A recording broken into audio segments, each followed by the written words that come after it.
네, 저희가 첫 번째 시간에 이제 꼬마 빌딩에 대해서 이제 걱정을 많이 했는데 이제 지금 남 걱정할 때가 아닌 동네가 있습니다. 아니 제가 부동산을 볼 때 저도 한 2년 살았었는데요. 여기는 무슨 부동산계의 코인도 아니고 오를 때 엄청 오르고 빠질 때 엄청 빠집니다. 네, 그 신기한 지역이 있는데 바로 인천의 송도입니다. 네, 근데 인천에서는 이제 강남으로 불리는 굉장히 살기 좋은 곳인데 좀 서울하고는 조금 먼 게 좀 문제긴 했던 것 같아요. 제 기억으로는. 자, 그래도 가보면은 너무 이제 미래 도시 같은데 왜 이렇게 송도가 요즘 이렇게 계속 빠지는 이유가 뭡니까?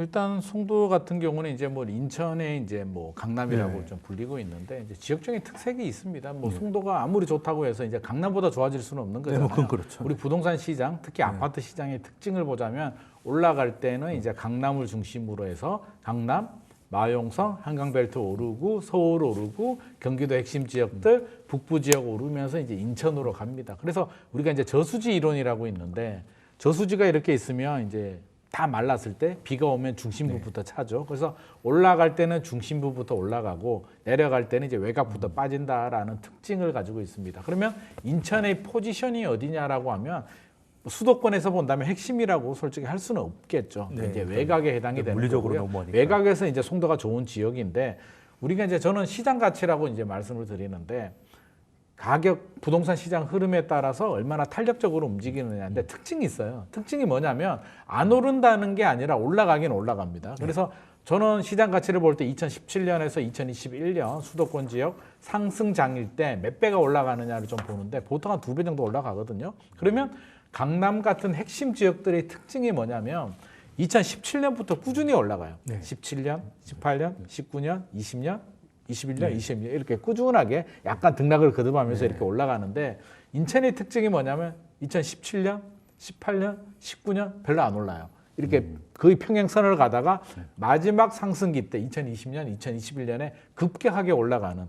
그래서 결국에는 2배 정도의 상승은 결과는 비슷하게 맞추는데 과정 자체가 강남처럼 완만한 지속적인 상승이 아니라 뒤늦게 불이 붙는 그런 특징을 가지고 있기 때문에 아까 말씀하신 것처럼 오를 때는 엄청나게 급하게 오르다가 조정될 때는 빠르게 조정된다는 게 이제 그런 특징을 가지고 있습니다. 그러면 우리가 투자할 때도 이제 이런 특징에 맞춰서 투자를 좀 해야 되는데 서울, 강남을 중심으로 그렇게 생각을 한다면 뒤늦게 들어가게 되면 이제 끝물에 잘못 잡힐 수 있는 그런 문제가 생길 수도 있기 때문에 지역적인 특색이 좀 그렇다라는 말씀을 좀 드리고 싶습니다. 네, 뭐 그러면 이제 주식에서 하는 말로 치면 약간 테마주의 흐름을 보인다라고 봐도 될 거는 같습니다. 자, 그러면은 그 송 대표님께서는 이 송도가 가지고 있는 이게 부동산에서 뭐 위치라든가 역할이라든가 그리고 최근에 송도의 흐름이 어떻게 보면 부동산 시장의 하락을 뒤늦게 반영하는 건지 아니면 하락을 지금 선행해서 보여주는 건지 어떤 쪽이라고 생각하십니까? 지역적으로 보면은 인천 집값에는 좀 선행한다라고 보여지고요. 서울 집값에는 좀 후행한다라고 보여지는데 이 그 후행하는 그 과정 안에서 가격의 뭐 깊이 이런 부분들은 서울보다도 상당히 좀 많이 떨어질 수 있다라고 보거든요. 뭐 송도라는 곳이 어떤 인천의 강남이라고 불리우긴 하지만 결국 인천의 강남이라는 거는 결국 그 서울은 아니라는 거잖아요. 그렇죠. 그러니까 주택 가격이 우리 뭐 국내 그 아파트 가격 같은 경우 서울을 중심으로 해요. 그래서 이 서울을 중심으로 한 가격선들이 어떻게 나타나냐면 시간적인 거리 부분들 그리고 공간적인 좀 거리 부분들 그다음에 어떤 심리적인 거리 뭐 이런 부분들이 서울하고 굉장히 좀 멀게 느껴지는 거죠. 뭐 소위 말하는 분당이라든지 또는 판교, 과천들하고의 그 시간, 공간, 뭐 심리, 거리가 다 멀다라고 보여지고요. 그리고 분양 가격들이 너무 가파르게 오른 측면들이 있어요. 2013년도가 송도가 뭐 한 3억대부터 시작을 했거든요. 근데 지금은 분양가들이 뭐 2020년도 넘어서 뭐 7억에서 8억 정도 계속적으로 끌어올리면서 분양 가격이 주변 시세를 끌어올리는 그런 경향성들이 나타났거든요. 근데 이제 분양 시장에 대한 그 침체 그리고 분양 가격이 올라가는 거에 대한 그 바탕은 뭐 GTX에 대한 그 뭐 비노선 이런 부분들이 선반영된 측면들이 있죠. 근데 GTX 비노선도 뭐 연기가 되고 생각보다 속도가 그 상당히 좀 빠르게 나타나지 못하는 점들. 네. 그리고 이 송도의 그 가격들이 올라가면 서울처럼 어떤 뭐 그 주택 공급이 확장적으로 일어날 수 있는 그 토지 뭐 이런 것들이 좀 적어줘야 되는데 송도 같은 경우는 물론 송도라는 지역은 한정적이긴 하지만 네. 인천이라는 지역 자체가 어떤 물리적인 그 공급들을 할 수 있는 면적들이 상당히 있어요. 그래서 대체가 될 수 있는 뭐 영종도라든지 또는 검단이라든지 뭐 이런 지역들에서도 주택 공급을 좀 저렴하게 한다라면은 그 수요자들이 충분히 뭐 송도가 서울만큼 정도의 그 매력을 느끼는 곳은 아니기 때문에 그리고 교통을 통해서는 웬만한 뭐 직장들을 오고 가고 할 수 있는 곳이기 때문에 그런 다른 그 주변 지역에 추가적인 공급들이 일어난다라는 점, 뭐 이런 것들이 주택 가격들을 끌어내리는 주요 역할이라고 볼 수가 있겠죠. 그래서 송도는 뭐 서울의 가격에 후행하고 그런 후행 중에서도 가격의 폭이 많이 떨어졌지만 그 추가적으로 송도를 비롯해서 다른 지역에 공급이 될 수 있는 것들도 가격을 내려 올릴 수 있고 그다음에 뭐 이제 대출에 대한 대출 의존도가 한 9억 이내 주택들 같은 경우는 대출에 대한 의존도가 좀 강한 지역이거든요. 근데 송도가 그래도 그런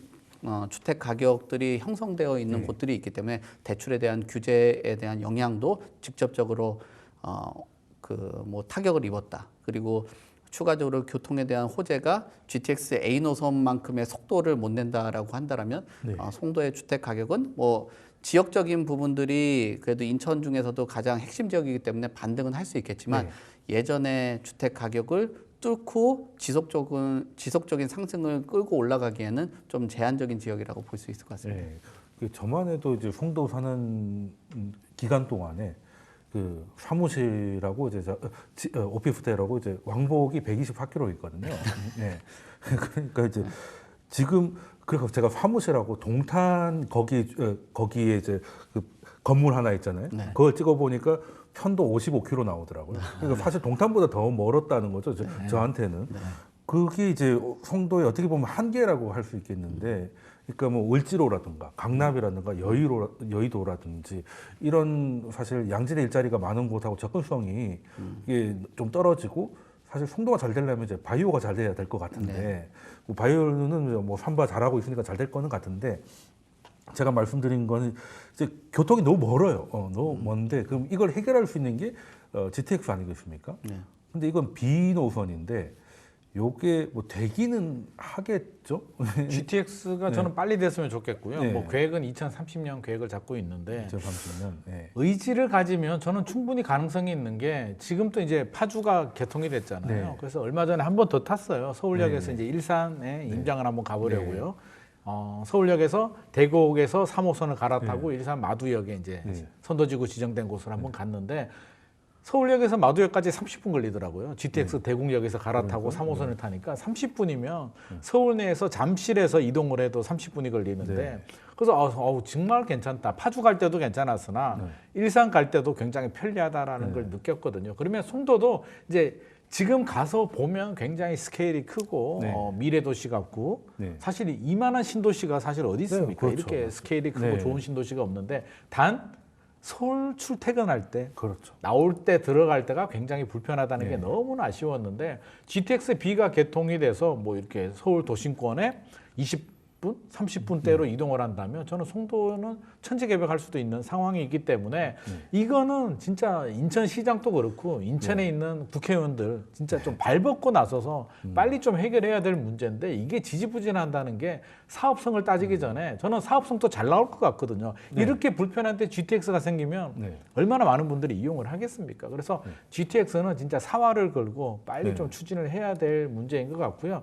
인천이 이제 뭐 앞서서 우리가 약간 좀 부정적인 얘기를 좀 해드렸는데 인천 같은 경우는 지금이 좀 어려운 게 사실 입주 물량이 좀 많긴 해요. 그래서 뭐 이전에 지었던 물량들이 많기 대구가 때문에 너무 많아서 가릴 뿐이지. 그렇죠. 올해 입주 물량이 한 2만 2천 가구 정도, 인천에서만 2만 2천 가구 정도가 입주 물량이 나오기 때문에 내년부터는 좀 줄어듭니다. 그래서 올해가 이제 보릿고개 같은 느낌이 있고요. 미분양도 한 3천 가구 정도 됩니다. 미분양이 한 3천 가구 정도, 3,042가구 정도 있기 때문에 미분양도 좀 부담스럽고 입주 물량이 좀 많아서 힘들긴 한데 이때가 지나가면 또 어느 정도 물량 부담은 좀 저는 내년부터는 좀 감소할 수도 있겠다. 또 그리고 또 금단 신도시가 또 입주하고 인프라가 갖춰지게 되면서 신규 아파트 수요를 좀 빼앗긴 부분이 있는데 네.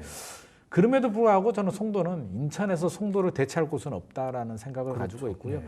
앞서서 우리가 이제 헤드라인을 뭐 12억에서 6억으로 떨어졌다라고 하는데 사실상 집값이 반토막 났다라기보다는 뭐 예를 들어서 오션뷰가 나오는데 로얄층하고 오션뷰가 안 나오는 곳에 뭐 다른 동하고 비교해 보면 또 가격 차이가 편차가 굉장히 큽니다. 그래서 헤드라인만 보지 마시고 실제로 이 정도 하락한 건 아닌데 어려운 거는 맞습니다만 이 정도 하락한 건 아니고 GTX만 좀 계획대로 좀 제대로 개통을 한다면 저는 충분히 극복할 수 있다라고 생각을 합니다. 네, 사실 그 송도는 송도 밖으로 나갈 일이 없는 분들한테는 정말 좋은 너무 좋죠. 네. 문제는 이제 서울로 가야 될 때가 이제 좀 이게 저만 해도 그때 뭐 M버스 타고 여행을 많이 다녔던 기억이 나는데 거기가 해결이 되면 근데 2030년이라고 하니까 보통 2030년 얘기 나오면 2035년 막 이 정도 돼야 되는데 예정대로는 안 되더라고요. 그렇게 되면 안 될 것 네, 같고요. 좀 빨리 계획을 네. 좀 당겨야 될 것 같습니다. 그러면 일단은 수도권이 지금 전반적으로 안 좋긴 한데 인천이 특별히 더 안 좋아 보이는 거는 아까 말씀하신 대로 이제 물량이 좀 많아서 이걸 소화하는 기간이 좀 필요하고 검단 같은 대체제가 지금 어떻게 보면 신축이기 때문에 송도에 약간 대체제가 될 수 있다는 말씀을 주셨고 그러면은 이걸 좀 해결을 좀 봐야 되기는 시간이 좀 걸리긴 하겠네요. 근데 이제 GTX 뭐 이제 비노선 2030년 얘기하는데 이게 부동산이라는 게 참 어떤 뭐 투자 시장하고 비슷하게 또 이슈나 개발 호재가 또 다른 개발 호재를 덮어버리거든요. 네, GTX 비노선이 들어올 때쯤 되면 또 다른 교통 호재가 어떤 수요를 다른 쪽으로 분산시키는 그런 경향성들도 나타나요. 그래서 아까 김인만 소장님께서도 빨리 적극적으로 해야 된다라고 하는 게 이 와중에 비노선을 향하고 있는데 그 주변에 다른 교통 노선이 생긴다든지 이렇게 된다라면 수요자들이 어떤 투자 시장으로 봤을 땐 다른 쪽으로 옮겨갈 수 있다라고 보여지고 또 거리적인 부분들 이게 그 검단뿐만 아니라 또 청라라는 또 대체제가 또 서울하고 또 인접해 있다 보니까 앞단에 있는 지역 안에서 주택 공급이라는 거는 부담스럽게 작용할 수밖에 없고요.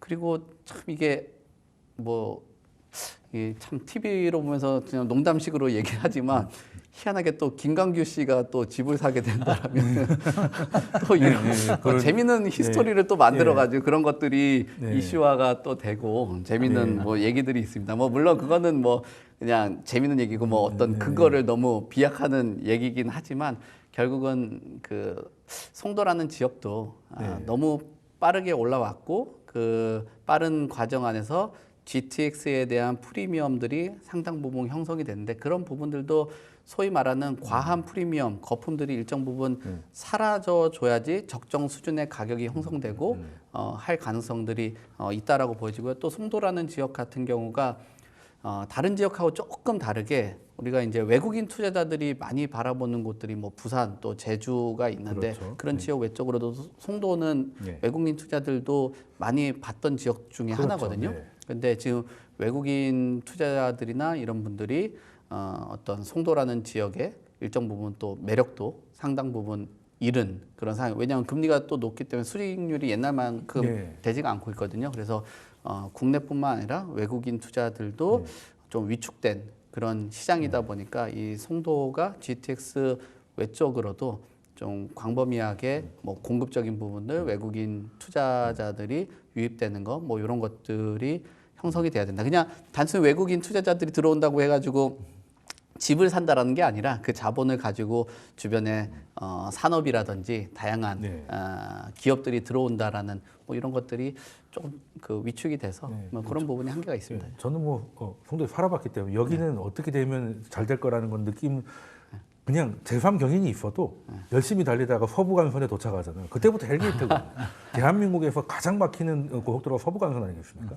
당시에는 복선화도 안 돼 있었기 때문에 어마어마해서 요거 해결되면 괜찮을 것 같다는 생각이 드는데 답안지가 정해져 있는데 그 답안지가 언제 실행될지가 참 관건이다라는 생각을 좀 들었고요. 그럼 송도도 얘기해서 약간 서쪽이 지금 다 안 좋은 것 같습니다. 뭐 150신도시도 지금 뭐 절반 정도 빠졌다. 약간 그쪽들이 전반적으로 조금 서울 접근성이 떨어지는 지역들이 좀 가격을 좀 많이 압박을 많이 받는 것 같아요. 그런데 서울은 또 분위기가 좀 다릅니다. 이게 사실 이번에 또 실거래가 어떤 물론 특이 케이스겠지만 그 원밸리 이제 옛날 말로 52평짜리가 106억에 거래가 됐더라고요. 106억인 것도 놀라운데 평당 2억 찍은 거잖아요. 네. 그런데 전 거래가 77억인가 해서 그 전 거래보다 33억 5천을 올려서 매수를 하셨더라고요. 네. 뭐 비트코인으로 돈벼락을 받았는지 참 누군지는 모르겠으나 3억도 아니고 33억이 올라가는 참 진짜 그사세다라는 생각이 좀 드는데 이런 양극화의 기본적인 원인은 어떤 거라고 보십니까? 이게 뭐 양극화는 저는 거스를 수 없는 이제 네. 대세라는 생각이 들고요. 이제 뭐 전체적으로 우리 경제가 이제 고도 성장기 네. 모두 다가 다 잘 되는 시대 같은 경우는 사실 지방도 어디를 투자하더라도 다 올라가는 시절이잖아요. 그래서 우리가 한 1990년대, 2000년대 초반만 하더라도 서울만 하더라도 네. 강남하고 서울 다른 지역하고 차이가 그렇게 크지 않았습니다. 네, 그 정도 지방도 마찬가지예요. 지방에서 괜찮은 광역시라든지 네. 뭐 공업 도시가 있는 곳들을 땅값 비교해 보면 네. 그때 건물을 팔아서 서울에 충분히 살 수 있음에도 불구하고 이제 지금은 그렇지가 않거든요. 그렇죠. 저성장 시대로 들어가게 되면 실질적인 이제 소득이 줄어들게 되고 기회가 줄어들면서 자금을 독점하는 상위 분들이 이제 접근할 수 있는 지역들만 이제 더 커지게 되는데 지금 또 부동산 시장이 완전히 좋아졌다라고 할 수도 없고요. 여전히 그렇죠. 어려운 상황입니다. 부동산은 통계를 보면 지금 4주 연속으로 0% 보합이 나오고 있는데 뚜껑을 열어보고 지역별로 살펴보게 되면 앞서서 말했듯이 원밸리가 지금 신고가가 나오고 있고 토지거래가 구역이 풀린다는 얘기가 나오니까 잠실 쪽도 그렇고 네. 청담, 르엘 같은 입주권만 보더라도 제가 한번 확인하니까 46평이 70억에도 지금 매물이 안 잡힌다고 하니까 조만간에 원밸리를 따라갈 기세로 네, 지금 막 이런 그렇겠죠. 분위기가 형성이 되고 있습니다. 한남도 마찬가지죠. 한남 뉴타운 제가 오늘 임장하고 이제 네. 이쪽으로 바로 넘어왔는데 가보니까 뭐 부르는 게 갑입니다. 그래서 뭐 강남 못지않은 그러니까 이게 어느 지역이냐면 모두 다 진짜 희소 가치가 있는 한강을 바라보는 돈 있는 사람들이 1억, 2억이 중요한 게 아니라 그냥 돈을 베팅할 수 있는 사람들이 몰려드는 곳들이 지금 올라가는 상황. 한마디로 그들만의 리그가 형성되고 있기 때문에 네. 이거는 극단적인 양극화라고 보여지고요. 이거는 침체기 때 불안 심리가 자극이 될 때 그들만의 리그 같은 성격이기 때문에 이게 이들 지역이 뭐 최고가가 나왔다고 해서 부동산 시장이 좋아졌다 이렇게 단정 짓기는 어렵고 우리 인도나 브라질 보면 부자들은 어마어마하잖아요. 거기는 뭐 생일 파티라면 자녀 생일 파티에 미국 헐리우드 스타를 불러서 네, 맞아요. 파티를 할 정도로 맞아요. 양극화가 극단적이란 네. 말입니다. 그래서 우리도 지금 경제, 내수 경제 네. 성장이 침체되고 네. 있기 때문에 점점 극단적인 양극화로 가고 있지 않나 싶습니다. 예. 그 뭐 사실 뭐 베트남도 마찬가지더라고요. 요즘에 중국에서 이제 공장 사업을 하던 친구들이 이제 거짓말같이 다 베트남으로 이제 쫓겨가다시피 갔는데 네. 거기가 지금 평균 임금이 30에서 50만 원 정도 우리나라 돈으로. 아, 그런데 주요 도시에서 이제 좀 좋아 보이는 아파트는 9평 정도 되면 이제 20억 정도 하더라고요. 와. 그러니까 임금 대비로 치면 어마어마한 어마어마하네요. 거죠. 네. 네. 그런데 더 심한 것 같기도 하고. 근데 참 궁금한 게 그 한반도의 역사는 이놈의 한강뷰 때문에 뭐 백제나 고구려가 싸운 것도 이거 한강뷰 때문에 싸운 거 아닌가 싶을 정도가 들고 한강뷰로 친다면 강남도 사실 특정 뭐 리버뷰 이런 걸 제외하고는 동에 따라서 안 보이는 데도 있고 네. 약간만 뒷걸음치면 또 안 보이는 동이 꽤 많은데 한남동이 너무 좋은 것 같아요. 거기는 언덕이니까 네. 그 한강을 U자로 이렇게 보잖아요. 그렇죠, 그러니까 그렇죠. 예, 그러면 이제 당연히 좋을 것 같다는 생각이 드는데 그러면 이제 대표님께서는 이제 이 부동산 시장의 양극화는 이제 뭐 거부를 수 없는 이의가 없는 것 같은데 네. 그 원인하고 그래도 우리가 좀 이런 상황에서 목표를 잡아야 되는 방법 같은 방법론을 지금 당장 살 수는 없지만 네. 어떤 게 있을까요? 지금 양극화의 원인을 가장 크게 본다라면은 실수요자 중심으로 시장을 개편을 했기 때문에 네. 어떤 집을 여러 채 매입한다라는 것보다는 그 돈을 가지고 한 곳에 가장 그 희소한 지역으로 들어간다라는 문제죠. 말씀하신 것처럼 한강이 보인다라는 거는 가장 그 희소성을 갖춘 그 신축 안에서도 거기에 희소성을 갖춘 그 입지에서 그 조망을 갖춘다라는 거, 그리고 이런 조망을 갖춘 그 곳에 어떤 실수요자로 들어간다라는 거는 엄청난 뭐 부가가치를 가져오게 되는 거죠. 이게 단순히 투자적인 부분이 아니라 이 정도의 주택을 매입하시는 분들 같은 경우는 사실 투자로 접근을 하는 경향은 벗어난 상황이에요. 이게 뭐 그렇죠. 집값이 더 오르거나 이런 걸 기대한다라는 것보다는 그곳에서 주는 그 주변 환경이나 어메니티가 주는 나의 그 뭐 신분 상승 이런 걸 통하는 경향들도 나타나고 있죠. 그래서 이런 그 시장 흐름이 당분간 지속되는 게 아니라 계속적으로 유지될 가능성이 크다라고 보여지고요. 이런 것들은 뭐 자본시장이라든지 어떤 기본적으로 뭐 시장 경제를 바탕으로 하는 곳에서는 당연히 나타날 수밖에 없고, 뭐 공산화가 되어 있는 곳들도 굉장히 뭐 이제 계속적으로 나타날 수밖에 없는 그런 현상이라고 보여집니다. 근데 뭐 이제 전략적이나 뭐 흐름들을 살펴보게 된다라면은 뭐 이런 아파트를 뭐 전략을 안다라고 해가지고 접근할 수 있는 게 아니기 때문에 조금 더 유사한 지역들 그리고 트렌드를 보시고 뭐 전략을 가시는 게 좋을 것 같습니다. 그래서 이렇게 이런 그 사실 거래 절벽 속에도 신고가가 계속 나오는 거는 엄밀히 말하면 실거주 위주로 시장이 재편되고 있기 때문에 그냥 소위 돈이 있으신 분들이 난 그냥 제일 좋은 데 가서 그냥 살 거야. 그 원래 그게 아니었으면 이것저것 많이 사가지고 임대도 많이 넣었을 분들이 그냥 나는 지금 내가 살면 얼마나 살겠어 제일 좋은데 한 십몇 년 몇십억 주고 가지 뭐 이런 분위기를 만들어 버려. 그리고 제가 오프닝 때 그래서 규제의 의도하고 결과는 굉장히 다르게 나온다는 말씀을 드렸는데 부동산도 좀 그런 것 같다라는 말씀을 드리고, 자 그러면 오늘 두 분 말씀은 여기까지 듣도록 하겠습니다. 지금까지 김인만 소장님 그리고 송승현 대표님이셨습니다. 오늘 말씀 감사합니다. 네, 감사합니다.